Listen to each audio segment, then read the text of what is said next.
번째 강의는 직무발명제도 분쟁 사례라는 제목으로 큰담 특허 법률사무소 지혜은 대표 변리사님께서 강의를 해주시겠습니다. 네, 모실 때 박수 부탁드려요. 네, 잠시 소개하겠습니다. 지혜은 변리사님은 서울대학교 생물교육과를 졸업하신 후에 2008년부터 변리사로 활동하고 계십니다. 현재는 산업재산권 분재조정위원회 직무발명 분야 조정위원이시기도 하고요. 큰담 특허법률소 대표 변리사입니다. 자, 강의 듣겠습니다.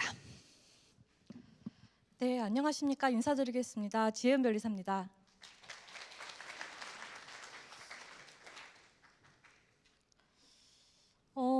저는 이제 2015년도부터 직무발명에 대해서 공부를 했고요. 그때부터 이제 저 강의를 들으신 이제 기업에서 오신 분들은 이제 많이 있으실 거예요. 그래서 매번 강의 때마다 똑같은 강의를 들으면 좀 싫잖아요. 그래서 오늘도 사실 작년 자료보다 한 15페이지 정도를 교체를 했습니다. 그래서 매번 제가 강의할 때마다 좀 새로운 내용을 이제 저도 공부했던 부분을 전달드리기 위해서 이제 강의 자료들을 업데이트를 하고 있고요. 그래서 작년 가을에 이제 저 강의 들었던 분들 대비해서 조금 내용이 추가됐다라고 말씀을 드리겠습니다. 그래서 오늘 목차는요, 분쟁 통계 그리고 직무 발명하면 이슈 중에 발명자가 많냐? 라는 이슈가 또 있습니다. 그리고 권리관계, 세금 이슈, 그다음에 보상금 산정에 대한 이제 그런 이제 분쟁 사례들을 정리를 해서 말씀을 드리도록 하겠습니다. 분쟁 통계는요, 이제 이거는 기본적인 정의니까 넘어가겠습니다. 앞서 다 이제 들으셨기 때문에 우리 정부에서 특허청 발명진흥회에서 이제 몇 년 간격으로 계속 업데이트를 하고 계세요. 그래서 이런 판례집을 만들어서 이제 우리 홈페이지 특허청과 한국발명진흥회 홈페이지에 올리고 있고요. 지금 전체적인 통계는 가장 최신 자료는 2022년도 자료입니다. 그래서 2022년도 자료를 보면요, 소송의 종류가 이제 민사가 대부분 67%, 형사 22%, 행정소송, 뭐 심결치소 소송 이렇게 있고요. 제일 많은 거는 보상금, 얼마나 돈을 많이 주느냐, 이 부분이 가장 이제 많은 분쟁의 이제 그 포션을 차지하고 있고요. 그다음에 이제 배임 이슈, 발명자가 맞냐 안 맞냐 이런 부분, 또 영업비밀 침해, 이제 세금 이슈. 최근에 세금 관련된 판결들이 좀 나오고 있어요. 그래서 이거는 아마 다음번 판례집이 나오면 그 부분에 대한 이슈들이 또 새롭게 정리돼서 또 배포가 될 것 같아요. 그래서 우리가 사실 직무발명 분쟁, 뭐 직무발명에 대한 이슈가 2014년도, 15년도부터 이제 정부에서 많은 이슈를 이제 제기를 했는데 그 당시부터 여러 가지 일들이 많이 있었죠. 그때 이제 세금에 관한 판결들이 최근 한 3, 4년 전부터 많이들 나오고 있어요. 그래서 그거는 현재 판례집에는 거의 없고 아마 다음번 판례집에는 이제 담겨 있을 것 같습니다. 발명자 이슈예요. 다들 알고 계실 텐데 이제 직무 발명이 성립하려면 요 세 가지 요건이 엔드 요건이어야 되죠. 이제 직원이어야 된다. 첫 번째, 두 번째는 회사의 업에 속해야 된다라는 거고, 이제 두 번째가 그렇고, 세 번째는 현재 업무뿐만 아니라 과거에 내가 단지 뭐 1개월, 하루만 했던 일이라도 과거의 직무에 속하면 직무 발명에 해당한다라는 게 이제 우리 법문에 규정이 되어 있는 부분입니다. 요거를 가지고 이제 직무발명의 발명자가 맞냐 안 맞냐가 실제로 이제 보상금 소송 같은 데서 이슈가 되고 있습니다. 그래서 요거는 이제 요 자료들은 제가 한 10년간 강의를 하면서 계속 많이 봤던 자료들일 거예요. 지금 들으셨던 분들도 계실 텐데, 가장 기본적인 거는 우리 33조 특허법 33조 1항이죠. 우리나라는 발명자 또는 발명자가 그 발명을 넘겨준 사람, 그 사람이 특허를 받을 수 있는 권리를 가지고 있죠. 그래서 만약에 이 유효한 발명자가 아니거나 유효하게 승계를 받지 않은 사람이 특허 출원을 했을 경우에는 거절 이유나 무효 사유가 되고 있습니다. 그래서 이 부분이 사실은 다 알면서도 이게 매번 이슈가 되고 있어요. 그래서 심사지침서 상에는 저렇게 정의가 돼 있고, 우리 판례에서는 이제 계속 얘기를 하고 있죠. 대법원 판례도 있고, 뭐 지방법원 판례도 있고, 뭐 2심 판결들도 있고. 근데 이게 가장 기본 원칙이죠. 발명자는 기술적 수단을 착상을 하고 반복 실현하는 방법을 만든 자다. 그리고 구체화하는 과정에 관여를 해야 되고, 이제 펀딩한 사람이나 보조한 사람이거나 뭐 단순히 명령한 사람이거나 뭐 책임자이거나 이러면 발명자에서 빠져야 된다라는 게 대원칙입니다. 요걸 가지고 이제 굉장히 많은 사례들이 있는데, 이제 지금 방금 전에 대원칙을 말씀을 드렸기 때문에 당연히 OX 답안이 바로 나오시죠. 지시했어요. 개발 착수하세요라고 지시를 한 팀장이에요. 그러면 얘는 공동 발명자일까요? 아닐까요? 하면 뭐 당연히 답을 하시겠죠. 그래서 이 판례의 그 핵심적인 부분은 지금 책자에 있으니까 빨간색 부분만 보시면 이분은 생산팀장으로서 통상적인 수준의 관리 감독만 했다. 그리고 구체화하는 그 원리나 뭐 그 해결 과제에 대해서는 이제 큰 역할을 안 하셨다라고 하면 이제 발명자 아니다라고 하는데, 사실 여기 변리사님들도 한 200명 가량 있으신데 우리가 항상 이제 출원대리를 하다 보면 진짜 발명자가 아닌 분들이 발명자에 많이 들어가시죠. 대표이사, 연구소장, 그 연구부서의 부장, 뭐 과장, 실제로 일한 사람은 대리인데 뭐 이런 경우가 많이 있었는데 요즘에는 많이 바뀌는 것 같아요. 요즘에는 실질적으로 진짜 발명자 위주로 이제 기재가 되는 이제 그런 방식으로 많이 바뀌는 것을 저도 이제 현실적으로 느끼고는 있지만, 아직까지 많은 중소기업들은 실제 발명 안 하신 분을 발명자로 많이 기재를 하고 계시죠. 그래서 이제 문제들이 또 생길 수 있는데, 실제 이게 법원에 가서 분쟁이 되고 이슈가 되면 발명자가 아니다라고 이제 판결이 난다고 합니다. 두 번째 사례를 보면요, 이거는 누가 해요? 특허 출원 중에 청광을 고치고 도면도 바꾸고 뭐 데이터도 좀 바꿔요. 이걸 누가 하죠? 보통은 우리 고객사의 기업에서의 특허팀이 하시기도 하고, 아니면 연구자들 중에 이제 후속 다음 직무를 맡으신 분이 하시기도 하시죠. 근데 이분이 많은 역할을 하기도 해요. 그러면 발명자에 들어가야 될까요? 라고 물어보시죠. 실질적으로 저희 변리사들이 같이 발명을 하는 경우도 상당히 많이 있어요. 그럼 저희는 발명자여야 할까요? 라고 항상 생각을 했었는데, 이거는 이제 우리가 판례에서는 이렇게 이야기를 하고 있어요. 우리가 보통은 실제 심사 과정에서는 진짜 발명자인지는 체크하지 않는다. 그리고 문제가 생기면 그때 가서 이제 밝히죠. 그래서 여기 뭐 발명자 노트에 명세서 수정을 한다. 그리고 여러 가지를 뭐 이제 고쳤다라고 하신 분은 이제 특허 등록에 도움을 준 사람이다. 그리고 실제 발명자는 아니다. 그냥 내용을 명확하게 한 사람인 뿐이다라고 해서 이제 창작행위 아니다라는 게 이제 법원의 원칙입니다. 그래서 이 부분은 다들 우리 특히 이제 변리사분들이나 특허팀 분들이 상당히 억울한데, 많이 관여를 한다 하더라도 발명자는 아니다라고 생각을 하시고 그 부분은 이제 숙지를 하고 계시면 좋을 것 같습니다. 그리고 이 부분은 이거예요. 실험에 대한 아이디어.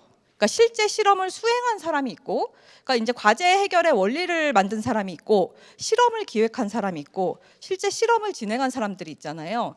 실험에 대한 아이디어를 제공한 사람은 발명자일까라는 이제 의문이에요. 그래서 요거는 대법원 사건이었고요.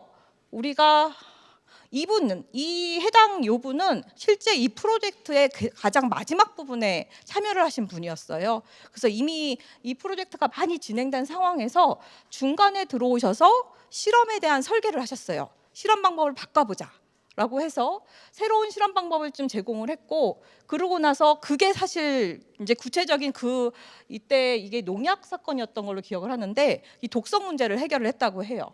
그래서 실제 실험을 이제 그 실험 과정을 통해서 실험을 설계하고 구체화하고 이제 완성하는데 실질적으로 기여를 했느냐라는 게 이제 공동 발명자의 그 기준이다라고 보시면 될 것 같고요. 이게 이제 요 실제 사례죠. 요 갑이라는 분이 이제 중간에 이제 투입이 됐었고요. 이분이 이제 약해 극복에 대한 아이디어와 새로운 이제 평가 방법을 이제 제안을 드렸고, 그리고 나서 실험 과정을 이제 설계를 하셨죠. 그러고 나서 실제 실험이 진행이 됐고 이제 성공을 했고 이 제품이 이제 판매가 된 상황이었죠. 그래서 이분이 기존 이제 발명자들은 이분은 공동 발명자 아니다라는 게 원칙이었고, 회사 입장에서는 이분은 내가 큰 역할을 했다라고 해서 쟁점이 됐던 사건이었어요. 그래서 발명자 오케이로 판단이 났었습니다. 요 사건도요. 이것도 몇 년 됐죠. 몇 년 돼가지고 요 제 강의 들으신 분들께서는 한 3년째 요 장표를 봤을 거예요. 그래서 요거는 2018년도 2017년도 요때 이제 발표된 판례였고요. 제약회사 사건이었고 저기죠. 중앙지법, 서울고등법원, 특허법원, 대법원 이러면서 왔다 갔다 했던 사건이었는데요.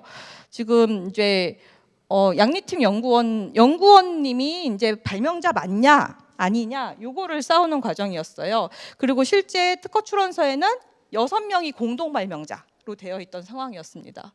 그래서 이분이 이제 여러 가지 주장을 했는데 실제로 이렇게 얘기를 해요. 실험을 하는 방법이 기존 논문에 있던 방법이었다. 그러니까 실험 방법을 새롭게 만든 게 아니고, 그래서 이 사람이 실험을 많이 했는데 이 실험은 이 사람 말고 새로운 뭐 석사 인력을 채용해서 시켜도 똑같은 상황이었을 거다. 그래서 우리가 흔히들 특허 출원을 할 때 이제 연구원들 실제 실험 많이 하신 그분들이 정말 이 실험 과정을 설계하지 않았다. 그냥 단순히 실험만 했다라고 하면 이 판결 기준으로 가면 다 발명자가 아닌 거예요. 그래서 이 방법은 누구나 할 수 있는 거고 대체 인력이 있는 거고 이 사람이 새로운 아이디어를 낸 게 아니다라고 해서 이 결론은요. 그 발명을 구체화하는데 완성하고 실질적으로 기여한 게 아니다. 이분은 발명자 아니다. 이렇게 이제 판단이 됐던 상황이었죠. 그래서 열심히 싸우셨는데 이분은 최종적으로 지셨어요. 이런 사례가 있었죠. 이거 마지막 사례인데요. 발명자 사건에서 우리가 이제 보통 발명자 기재를 할 때 그 특허팀 아니면 고객사에서 주신 대로 그대로 적죠. 그러면 이제 뭐 공동 발명자가 1명, 2명, 뭐 5명, 10명 이렇게 되죠. 그러면 이때 각자의 기여도를 어떻게 판단하느냐라고 볼 때 보통 이제 발명 신고서에 퍼센테이지가 적혀 있죠. 10%, 50%, 40% 적혀 있죠. 근데 안 적혀 있는 경우에는 그냥 무조건 n분의 1일까? 에 대해서 실제 우리가 특허 등록 과정에서는 심사를 안 하죠. 그래서 이제 보상금 청구 소송에서 항상 이슈가 되고 있어요. 이거는 23년도 6월달 사건이고 비슷한 류의 사건들은 굉장히 많이 있어요. 그래서 이 원고분이 특허 7건을 나 혼자 다 했다. 나 혼자 다 했고 공동 발명자로 적혀 계신 그 분들은 발명자가 아니다라고 이제 주장을 하셨어요. 그래서 여기 보면 발명 신고서에 어쩌고저쩌고 돼 있고 뭐 구체적 착상을 새롭게 제시, 부가, 보완한 경위 과정이 없더라. 그리고 연구 활동 내역서를 봤는데 이분은 결국 PM이더라. 과제 총괄이더라. 그리고 직원들이 실질적으로 그 막내 직원들이 한 것처럼 보이더라. 자료를 보니까. 그래서 이분의 주장에 대비해서 입증이 명확하지 않다. 결국 너가 주 발명자라고 얘기를 하지만 너는 발명자 0%의 발명자 아니다. 라고 최근에도 이런 판결들이 나오고 있어요. 그래서 공동 발명자라고 하더라도 실제 법원에 가면 실체적으로 주장 입증에 따라 다시 판결한다라고 보시면 될 것 같습니다. 그래서 우리 고객사들이 발명자에 대해 많이 물어보시는데 이제 이런 내용들로 이제 변리사님들께서는 안내를 하시면 될 것 같고 기업에서 오신 분들은 이 기준으로 삼아서 이제 내부에서 발명 관리를 하시면 좋을 것 같습니다. 권리관계. 이거는 앞서 이주환 박사님께서 이제 요 사건 말씀을 하시긴 했는데요. 직무 발명 규정이 있는 회사도 있고 없는 회사도 있으시죠. 근데 규정이 있는 회사예요. 우리 회사는 중소기업이지만 규정이 있어요. 그런데 회사한테 이야기를 안 하고 몰래 자기 이름으로 특허 출원을 해요. 아니면 우리의 아이의 이름으로 아니면 나의 지인의 이름으로 특허 출원을 하시는 분들이 많이 계시죠. 여러분들도 아시다시피 그런 분들이 왕왕 보이시죠. 그렇게 되면 회사에 대한 배임죄일까요? 에서 배임죄는 이제 형사상 처벌받는 부분이죠. 그래서 이런 이제 판례들이 있었고 두 번째 그렇다면 우리 회사 아직 규정이 없어요. 아직 규정 못 만들었어. 아니면 계약도 없어. 이런 경우에 직원이 그냥 자기 업무에 관해서 일을 했고 그 연구한 결과에 대해서 위에다 보고 안 하고 자기 이름으로 출원을 그냥 해버렸어요. 이런 경우에는 어떻게 될까? 이 두 가지 사건들이 다 이슈들이 계속 되어 왔기 때문에 이제 각각이 다 대법원 판례로 있는 상황이에요. 그래서 이거는 오래된 사건들이라서 다들 이제 알고 계실 테고 2012년도 대법원 사건이죠. 그래서 규정이 있다라고 하면 무조건 나쁘다, 배임죄다라고 이제 아시면 될 것 같고요. 그리고 이제 규정이 없는 경우에는 회사가 억울해요. 배임죄가 아니에요. 그래서 우리 중소기업에 규정이 없다. 그럼 직원이 자기 이름으로 특허 출원을 하고 자기 이름으로 하고 뭐 등록시키고 뭐 나중에 나가서 사업을 한다 하더라도 뭐 회사는 어떻게 할 수가 없는 상황. 그래서 요런 사건 때문에 우리 정부에서는 회사 내 직무발명 규정을 해라라고 이제 말씀들을 하죠. 어떻게 보면 영업비밀 유출이기 때문에 사실은 요게 제일 우리가 직무발명 규정을 만들어야 되는 가장 근본적인 이유라고 이제 생각할 수 있을 것 같아요. 그래서 이제 OX를 보시면 규정이 있으면 나쁜 거다. 그리고 배임죄다. 규정이 없으면 회사가 억울하다. 이렇게 외우시면 될 것 같아요. 그리고 이런 사건이 또 있었어요. 최근에. 이거는 이제 우리가 중소기업에서는 많이 이런 일이 많아요. 대표이사 많이 바뀌잖아요. 그래서 어떤 회사의 대표이사가 바뀌었어요. 그 대표이사분이 사임을 하고 퇴사를 하고, 근데 이제 이분이 뭐 연세가 좀 드셔가지고 새로운 회사를 가진 않고 이제 고문으로 이제 들어가 있는 경우도 있죠.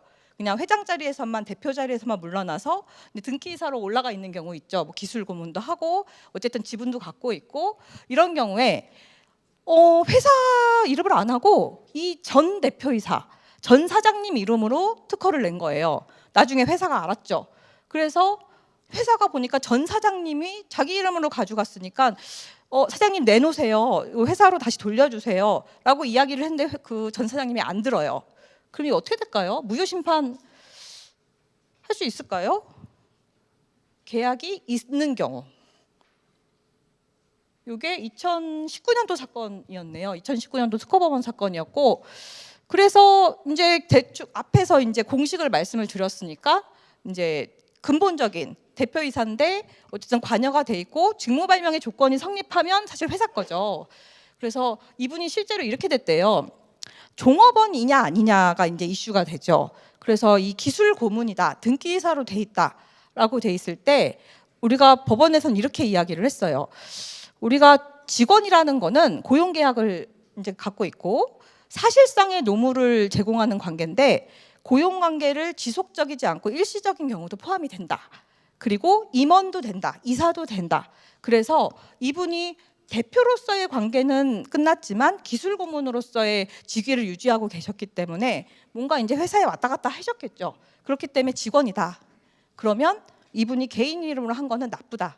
이제 이렇게 되는 거예요. 그래서 여기는 최종적으로 이제 무효 심판이 인용이 됐고, 그리고 이제 회사 이름으로 다시 돌리는 그 과정을 겪었을 것 같아요. 그리고 요것도 이제 좀 문제가 되죠. 이게 언제 많이 일어나냐면요. 우리가 여기 기업에서 오신 분들, 연구직 분들 퇴사할 때 다들 사인 받잖아요. 동종 업종에 취업 안 하겠다, 3년간 취업 안 하겠다, 이런 사인 하시죠. 그리고 회사에서 지금까지 준 직무발명 보상금에 대해서 나는 만족하고 더 이상 다시 소송 안 하겠다, 이런 사인들을 다 시켜요. 어느 기업을 퇴사하시든지. 그러면 이제 직원들은 나가시면서 다들 사인을 하시긴 하시거든요. 그랬을 때 생각을 해봅시다. 내가 한 발명이 굉장히 이제 큰 발명이어서 우리 회사에 큰 역할을 했어요. 막 매출이 뭐 몇십조 막 이렇게 역할을 했어요. 그랬는데 나는 그거에 대한 보상금을 받긴 받았어요. 근데 조금 받았다고 생각해요. 내 생각에. 회사는 많이 줬다고 생각할 테고. 그래서 나와서 다시 나 너무 조금 받았으니까 다시 더 주세요라고 소송을 하는 게 직무발명 보상금 소송이거든요. 그러면 내가 부재소 합의에 사인을 하고 나왔으니까 내가 지금까지 쬐끔 받았으니까 더 주세요를 못 할까요? 생각해 보세요. 나는 회사에서 만약에 100조를 벌었어요. 근데 나는 보상금을 1,000만 원 받았어요. 그러면 좀 작다는 느낌이 들잖아요. 난 적어도 한 10억은 받고 싶을 때.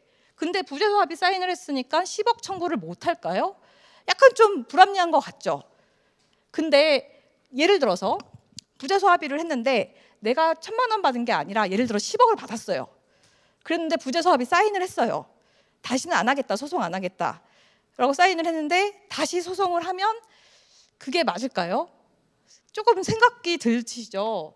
그래서 이게 이제 예전에는 2014년도 요 사건 이후로는 이렇게 안내를 했었죠. 우리가 부재소 합의를 했을 때는 사실 발명진흥법 15조 보상금 청구 소송이라는 거는 직무발명 보상금의 기준은 이제 발명자와 이제 회사의 기준이 다를 수는 있겠지만 정당한 보상금을 줘야 된다기 때문에 정당하냐가 항상 관건이었거든요. 그래서 더 이상 소송 안 하겠다. 내가 지금까지 받은 1,000만 원은 정당하다라고 인정하는 이런 그 각서는 이제 무효다. 라고 이런 판례가 있었어요. 그래서 부재소합이 쌓인다 하더라도 회사 입장에서는 요 계약이 무효니까 좀 조심하셔라. 이렇게 이제 정부에서는 안내를 했었죠. 근데 최근에 판결을 보니까요. 이게 23년도 사건인데 이런 판례가 나왔어요. 일률적으로 무효는 아닌 것 같아요. 그래서 이 분은 어떤 분이었냐면 대표님이셨어요. 대표님이 사임을 하면서 뭐 이래저래 해서 4억을 받고 이제 퇴사를 하셨어요. 그리고 부재소합이 사인을 했고, 그리고 1년 있다가 나 직무 관련 보상금을 쬐끔 받았으니까 좀 많이 주세요 하고 이제 소송을 걸었어요. 그래서 21년도에 퇴사하고 1년 있다가 특허 4건에 대해서 10억의 보상금 청구 소송을 자기의 전 회사, 내가 대표로 있던 회사를 상대로 소송을 했는데 이렇게 얘기를 하고 있어요. 법원에서는 서울중앙지법이었고, 이분은 그냥 불합리한, 그러니까 불공정한 계약의 조건은 아니었을 거다. 일반적으로 직원이 퇴사할 때 입장은 아니고 대표와 회사와의 이제 사인이었기 때문에 충분히 이거에 대해 논의할 수 있는 그런 상태에서 이 각서가 작성이 된 거다. 그리고 이분이 3년 이상 또 대표의 입장이었고, 뭐 어쩌고 하는 그런 여러 가지 이유에 따라서 이 부재소 합의가 무효는 아니다, 유효다, 이런 판결이 나왔어요. 그래서 저희가 요 판결 이후로는 제가 이제 이야기를 할 때 무조건 무효는 아니다. 그래서 사안별로 좀 다시 살펴봐야 된다라고 이제 말씀을 드릴 수 있을 것 같아요. 이게 또 하나의 이슈였고요. 그리고 이제 세금 이슈는 그렇죠. 이 사건도 이제 아시는 분들은 아실 텐데, 우리가 예전에 그랬죠. 직무발명 보상금, 그 실시 보상, 러닝 로열티 이런 부분에 대해서 이게 보상금이냐, 아니면 인센이냐, 아니면 월급이냐, 이게 이제 이슈가 됐었어요. 그래서 이 대법원의 2015년 사건의 경우에는 요 소송을 7개, 대전에 있는 7개 연구기관들이 한꺼번에 진행을 했던 소송이었고요. 이때 이 세금의 기준이 됐던 금액이 1,500억이었어요. 그래서 기존에 이거를 보상금으로 처리를 해서 이제 세금이 없는, 그때는 세금이 없던 시절이었거든요. 세금이 없도록 처리를 했는데, 이때 과세당국에서는 이거는 보상금 아니기 때문에 다 세금을 내라라고 이제 때린 거죠. 그래서 이제 불합리하다라고 해서 소송을 걸었고, 실제로 대법원까지 가서 이제 니네가 러닝 뭐 기존에 인센을 주고 뭐 어떻게 했다 하더라도 직무발명 보상금은 이 당시 법문에 따르면 이제 비과세가 맞다. 그래서 이제 세금을 매기면 안 된다라고 했죠. 그래서 이 판결 이후로 법이 바뀌었어요. 이 판결 이후로 법이 바뀌면서 공공에서는 이제 데모들을 하기 시작하셨죠. 그래서 저 판결 이후로 우리 기재부에서는 법을 저렇게 바꾸셨는데요. 원래는 이제 다 비과세였거든요. 근데 이때 2016년도부터 법을 바꾸면서 뭐 연 300만 원까지만 비과세를 해주고, 그 이유는 그 세금을 매기겠다라고 했는데, 이게 사실 말이 안 되잖아요. 직무발명이라는 거는 이제 노무의 대가가 아니기 때문에 이제 우리 특허청 입장에서도 이게 좀 말이 안 된다라고 이제 생각을 했었었고, 2019년도에 이제 기재부에서 조금 올려줬어요. 연 500. 2024년도에 연 700. 그래서 현재까지는 연 700의 직무발명 보상금은 비과세.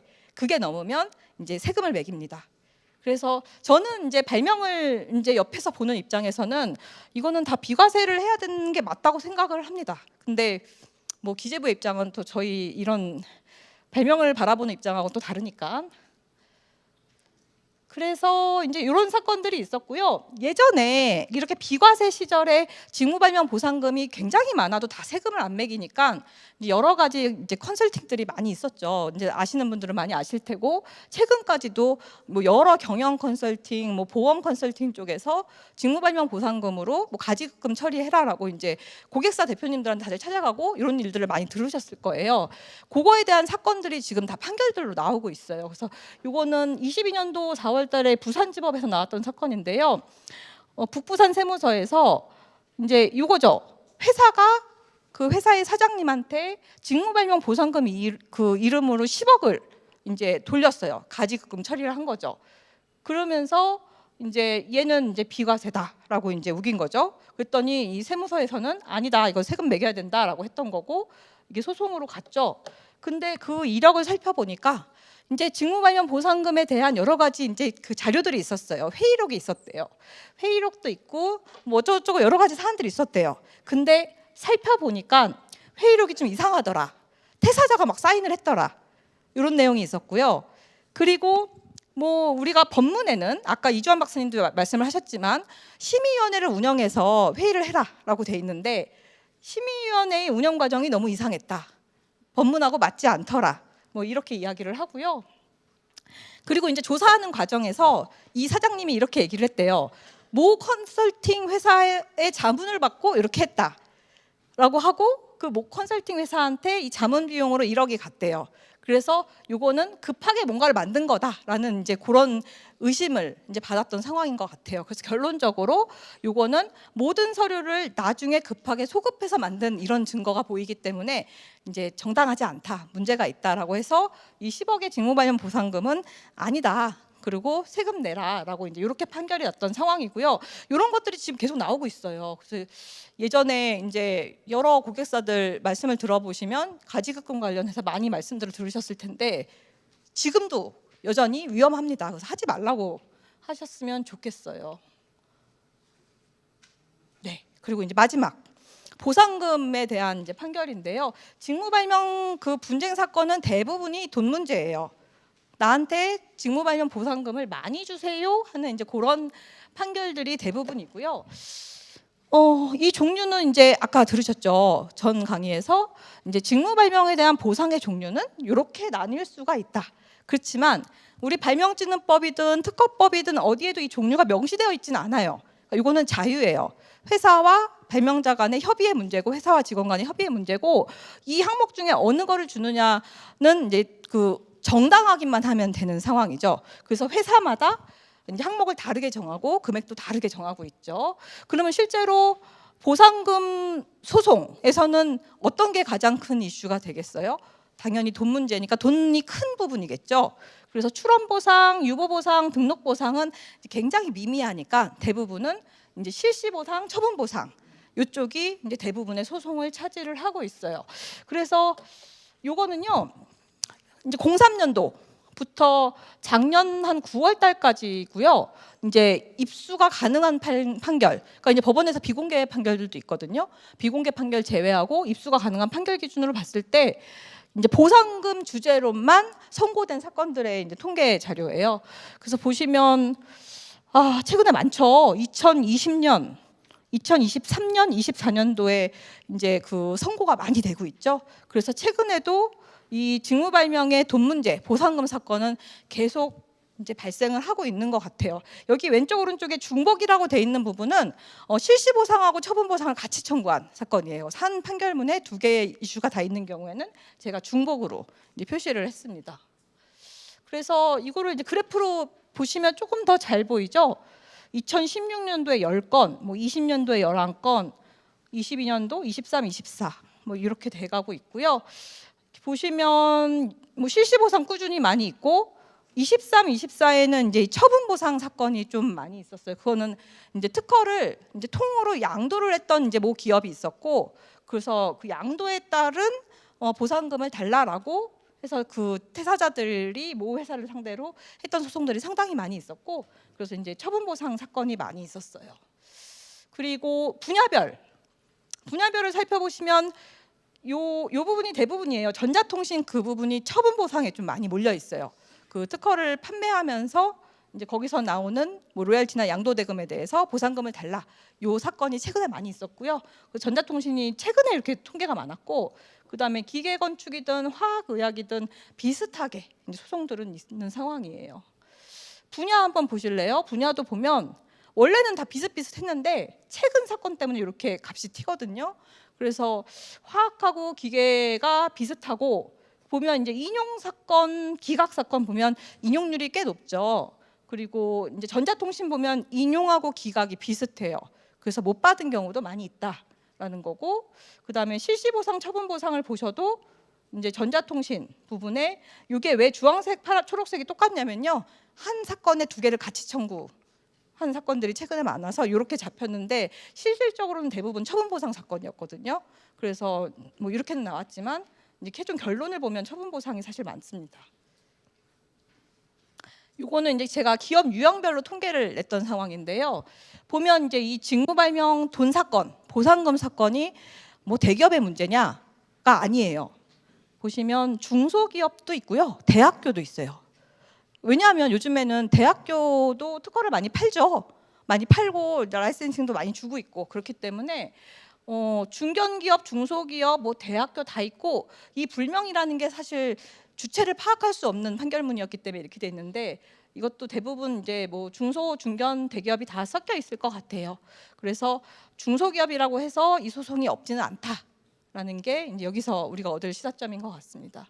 그래서 이거는 작년도 9월 달까지 통계 자료고 판결 경향은 실시 보상은 반반, 처분 보상은 인용이 많이 됐는데 사실 이게 어떻게 보면 의미가 없을 수도 있는 게 굉장히 작은 금액으로 인용된 것도 일부 인용도 인용으로 이제 통계가 잡히기 때문에 굉장히 작은 금액으로 받은 경우도 뭐 100만 원 받은 경우도 인용으로 이렇게 통계를 잡았습니다. 그래서 어떻게 전체적으로 보면 반반이다라고 보시면 될 것 같아요. 그래서 예전에도 직무발명 보상금 소송을 하겠다라고 하면 저는 대부분 말리는 입장이었죠. 돈을 많이 받지도 못하고 이제 확률은 반반이다. 특히 대기업하고 이제 싸우려고 하시면 하지 마세요라고 이제 많이 안내를 드렸었죠. 그래서 기준입니다. 요거는 이제 거의 확립된 것 같아요. 거의 공식처럼 확립이 됐고 이제 모든 수백 건의 판례들이 다 이 공식을 따르고 있는 것 같습니다. 그래서 기본 원칙은 이렇게 돼요. 사용자가 얻을 이익 곱하기 발명자의 지분, 발명자의 공헌 지분이에요. 그리고 이제 공동 발명일 때 그 n분의 1, 이 상황이고요. 실시 보상은 내가 이제 매출을 통해서 얻는 거고, 처분 보상은 양도나 로열티를 통해서 이제 받는 거예요.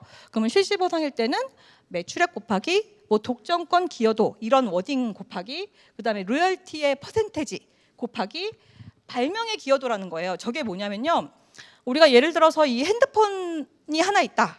그러면 핸드폰 하나에 발명이 몇 개가 있을까요? 현재 살아있는 특허가 요즘에는 뭐 핸드폰 하나에 한 2만 개 정도가 작용을 하고 있다고 해요. 그러면 이게 그 특허 하나로 이 핸드폰의 매출이 다 잡히는 건 아니잖아요. 그래서 이제 발명 부품의 기여도 뭐 이렇게 판단을 하기도 하는데 저걸 제가 괄호로 해놓은 경우에는 법원에 따라서 넣기도 하고 안 넣기도 해요. 그래서 얘는 뭐 약간 유도리 있는 공식이다라고 보시면 될 것 같고 처분 보상은 명확하죠. 양도 대금 정확하게 돈이 있고 로열티도 정확하게 금액이 정해져 있죠. 얘는 명확해요. 그래서 이제 각각에 대해서도 앞에 자료에 앞 시간 자료에도 있지만 다시 한번 정리를 하면요. 이 독점권 기여도라는 거는 이거예요. 시장을 내가 얼마만큼 잡느냐라는 문제고 사실 우리가 직무발명은 회사가 승계를 안 해도요. 무상의 통상시권을 갖고 있거든요. 그래서 회사가 특허권 없어도 사업할 수 있어요. 근데 그거 이상으로 내가 독점을 할 수 있느냐의 문제예요. 그래서 얼마만큼 독점을 하느냐를 이제 숫자로 표시해서 이제 금액에 이제 계산을 하겠다라는 게 이제 법원의 원칙이고요. 여기서 또 이슈가 될 만한 부분은 이제 이게 요 아래 거가 이제 항상 문제예요. 특히 우리 이제 대기업의 판결문을 보면 무효 사유가 있기 때문에 돈을 줄 수 없다. 이게 항상 나오는 논리거든요. 근데 뭐 서울고등법원, 뭐 대법원 이런 경우에는 무효 사유가 있다고 해서 보상금을 안 주는 건 말이 안 된다. 다른 데서 그거를 감해라. 무효 사유 있는 발명도 현재 특허권이 살아있는 한 보상금은 줘야 된다라는 게 이제 법원의 아주 큰 원칙인 것 같지만 지금 하급심 판례들은 좀 다르게 나오고 있기는 해요. 그래서 뒤에 다시 한번 말씀을 드릴 거고요.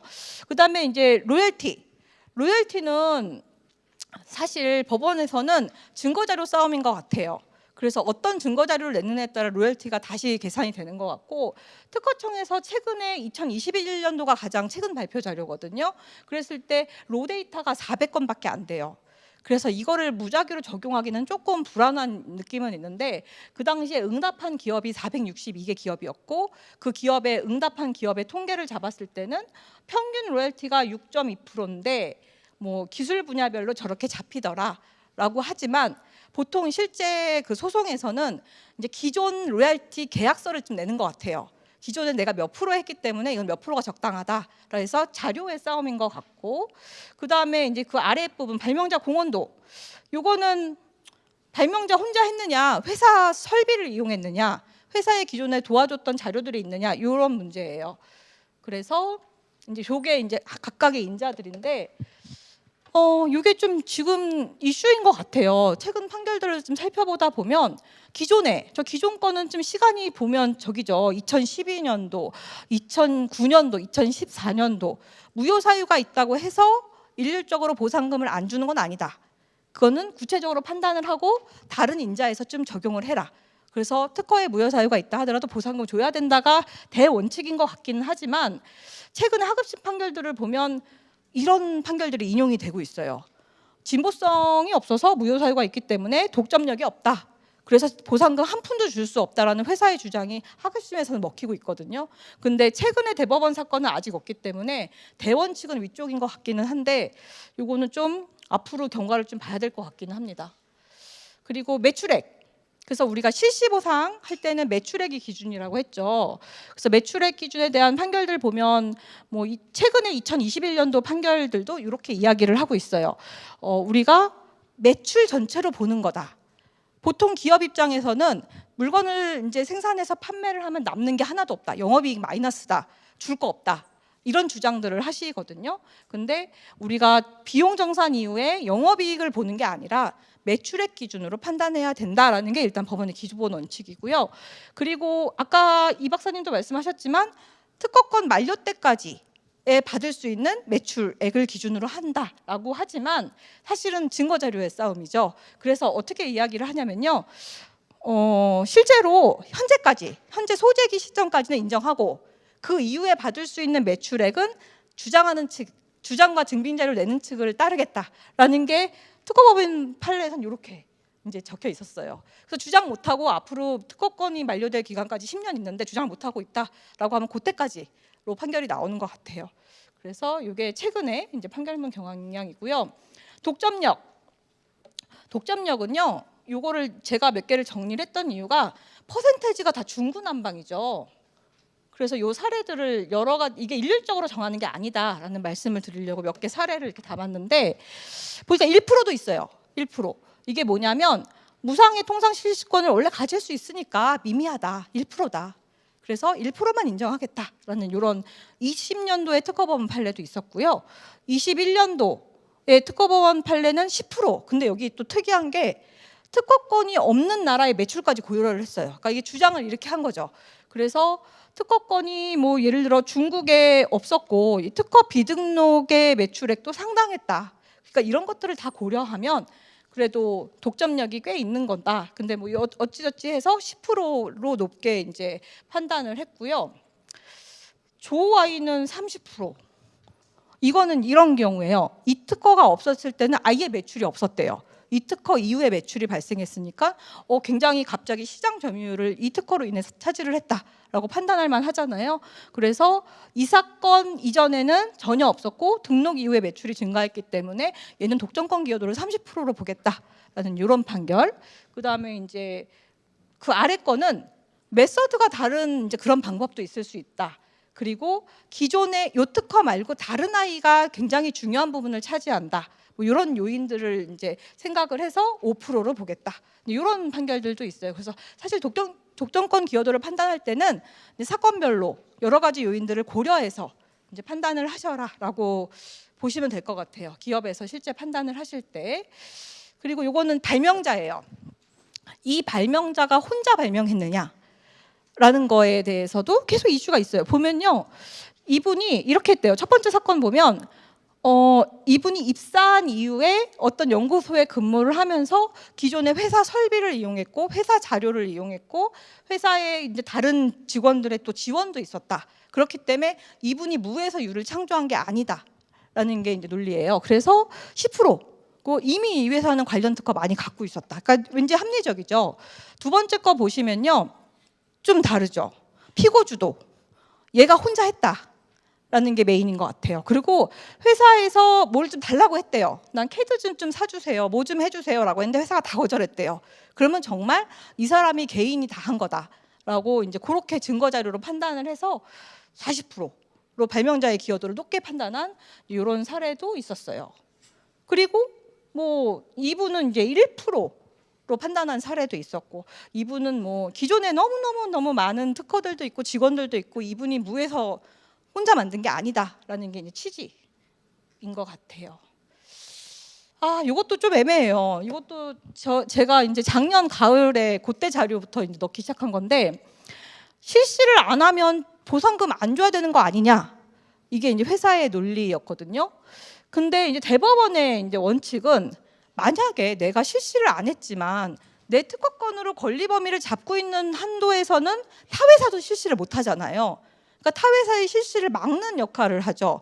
그렇기 때문에 이 특허가 의미가 있다. 그렇기 때문에 우리가 매출을 차지하는 데 있어서는 이 특허의 존재가 정확하게 이 특허의 몇 프로, 무슨 부품, 그게 아니더라도 얘는 매출에 기여를 하는 거다. 근데 사실 이 판결문을 보면 진짜 합리적이에요. 맞는 말인 것 같아요. 이게 아까 그 농약 사건, 그때의 판례 원칙이었거든요. 그래서 보상금 줘야 된다라는 게 대법원 원칙이고요. 특허법원의 최근 판례를 보면 2019년도 사건을 보면 증거가 부족하다. 그러니까 주지 말자라고 판결이 나왔어요. 그래서 좀 애매합니다. 이 사건이 대법원까지 가지는 않았던 것 같고, 그래서 이것도 대법원의 사건이 똑같이 유지가 될지 대법원의 입장이 이제 그것도 한번 살펴봐야 되지 않을까라고 생각을 하고 있는데, 이런 이슈가 있습니다. 소멸시효, 보상금 청구권 소멸시효는 10년짜리 채권으로 판단을 하고 있어요, 법원에서는. 그래서 그렇게 회사에서는 운영을 하면 되시겠다라고 보고요. 요거는 이제 각각 사례들을 몇 개를 제가 넣어놨는데, 치료제예요. 치료제는 이제 화학물질이잖아요. 그럼 예를 들어 의약품을 하나를 만들 때는 보통 특허가 한 개가 원천이 되죠. 그리고 그 원천 특허가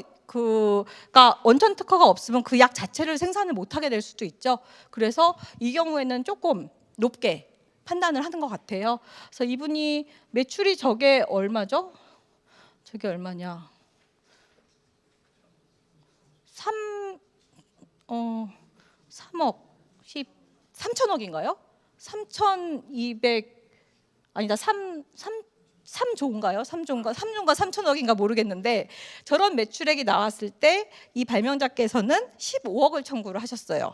그런데 다른 사건에 비해서는 이게 제약이기 때문에 좀 많이 받았다라고 보이거든요.